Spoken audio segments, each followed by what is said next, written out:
just want to pick maybe one or two testimonies that you see this woman who is preaching. I did not marry like this. Even though while I became a Christian, by God's grace, preaching, going, evangelizing, village evangelism, all those things. But I was still raw by the time I got married. Number one, I was a shy person. I won't come out. And I remember that in those early days, when we have meetings, you will see the man of God, my husband, preaching hot. You don't know his wife. Those who were with us in the early days, they would tell you, I will go and hide far away behind in the congregation. You will not know his wife. And it's just natural.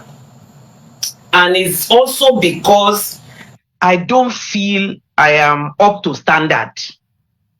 But I remember that while I will be behind, when we go out, when my husband is invited to preach and so on, and I was following together with the brethren that will follow us, they will be pushing me behind.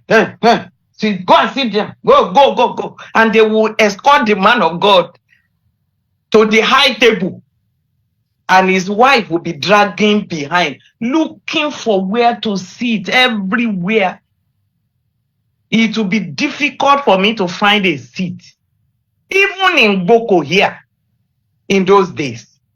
But somehow my husband said, no, you cannot be treated like that. So once we are invited, he will hold my hand tightly. Even if we don't wear the same, because we may not wear the same dress, so they won't know. It's my own way of hiding. He will grab my hand and say, let's go together. When they want to push, he said, what do you mean? This is my wife. And then everybody will scatter. So I see, that built up my confidence that, so I can go with him. So he has accepted me. That was one of the things that finished my shyness, my timidity. Because now he has identified with me. That's number one. Number two, I don't know how to do many things, the spiritual service or something. I remember that a time came in those early days, we needed to do Bible study. We needed Bible studies. And I don't know how to prepare Bible study. So I'm just helpless. This man needs help. He would do almost everything. I don't know how to do anything. But I remember also how, together with a few of our brethren that time, in the early days, he would sit us down and teach us the nitty-gritties of how to prepare Bible study. That's how I picked up. And I was trained on preparing Bible study. So, for me, the input he has made in my life is a very great source in making me who I am. When the Bible says, husbands, love your wives, it's not going to be in tongue. I also know some husbands. What they know, they don't want their wives to know. They will hide it. They say, if you want to do your own ministry, go and receive it from God. They won't train their wives. They won't show them anything, but not this one.